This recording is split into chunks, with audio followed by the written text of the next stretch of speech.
Thomas and Friends presents Thomas's Christmas Delivery.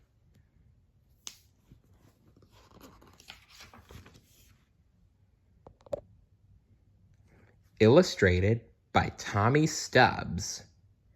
Are you ready? Here we go. Puff, puff.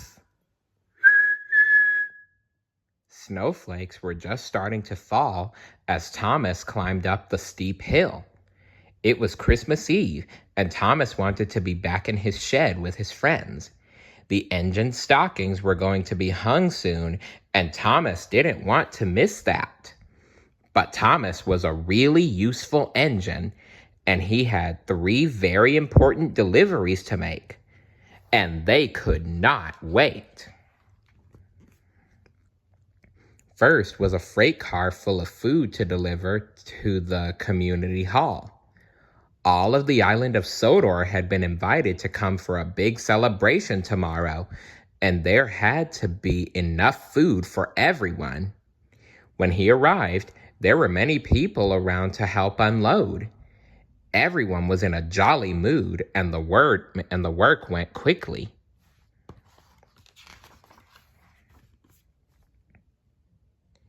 Suddenly, there was a shout. Mrs. Kinley had slipped on the snowy walk, and down fell and dropped a bowl of cranberry sauce. She was not hurt. In fact, she looked very funny, covered in sticky red goo from head to toe.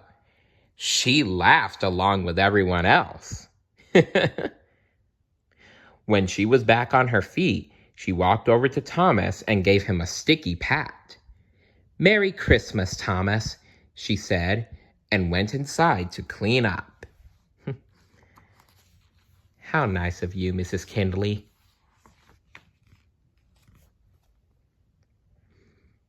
"We're done," cried a workman. "Off with you, Thomas. You have a lot to do yet. Merry Christmas," whistled Thomas, and off he went into the gently falling snow. His next stop was to the big school on the hill. Some of the children were unable to go home for the holidays, and Thomas had many parcels to deliver so that they wouldn't feel lonely. The snow was coming down a little harder, but he still had plenty of time to get back to the engine shed and go to sleep before Father Christmas came.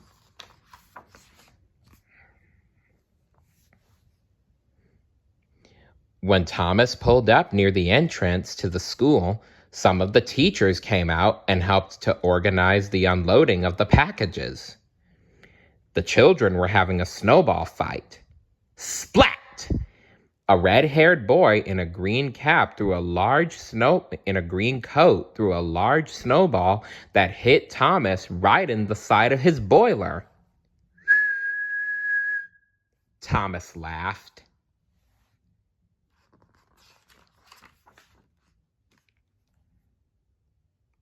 Everyone was helping to unload Thomas now, and he waited until the red-haired boy was standing right beside him.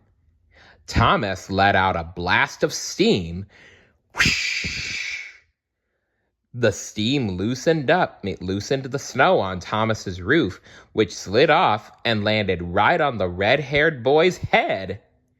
"You got me, Thomas," laughed the boy. "Aw, Tommy, you are so funny." Soon he was off again. This delivery was the most important of all. Thomas had presents to bring to the children's hospital in Vickerstown. All of the children were counting on Thomas to make sure that their Christmas was a happy one.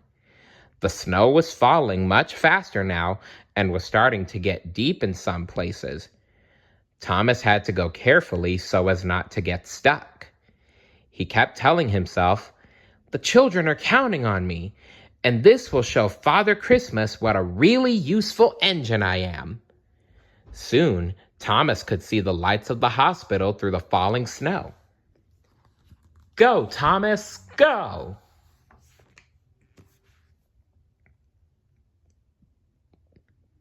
As he pulled up, there were children at the windows cheering his arrival. While the doctors and nurses helped to unload all of the parcels, Sir Topham Hatt came out of the hospital and walked right up to Thomas. "Thomas," said Sir Topham Hatt, "I have a very important job for you. There is a little boy with a broken leg who lives in the last house before the tunnel to Ballyhoo. It is snowing too hard for his mother to come get this toy train. I need you to take this up to his house." "Of course," peeped Thomas. "I am a really useful engine. But, sir, my stocking wasn't hung before I left. Father Christmas will forget me." "Nonsense, Thomas," said Sir Topham Hatt. "Father Christmas will be as proud of you as I am." "I agree." So, Thomas headed off again.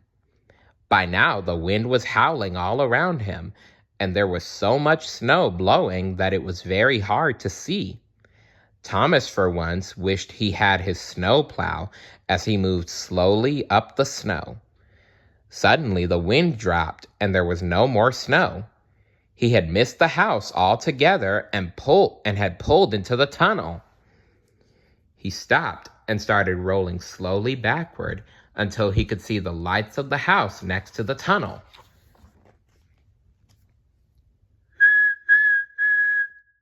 He whistled again and again, afraid he wouldn't be heard over the wind. At last, the boy's mother came hurrying from the house, tightly wrapped in a long scarf. Thomas could see the boy in the doorway waving. "Thank you, Thomas," he cried. "You are my favorite engine." "He is mine, too." Then the boy and his mother went back inside and closed the door against the storm. Slowly, slowly, slowly, Thomas made his way home. He was worried that Father Christmas might not be able to find the engine shed in the storm. When he finally got back to the shed, it was very late at night.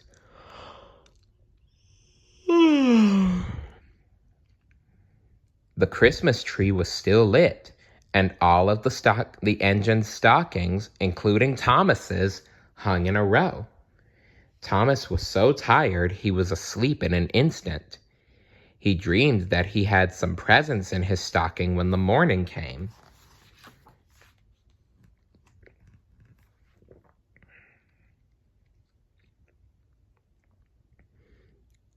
"Good morning, Thomas. Merry Christmas," peeped Percy. Thomas woke with a start. He looked down. There was his stocking, and a note sticking out of it. "Dear Thomas, thank you for being so kind and helpful. You are a really useful engine." The note wasn't signed, but Thomas thought he knew who it was from. Then he looked in his stocking. It was full to the top of the very thing he wanted most: coal. Merry Christmas, Thomas. You, my friend, are a really useful engine. So, what kind of deliveries would you make on Christmas? Let me know in the comments below. See you later. Bye.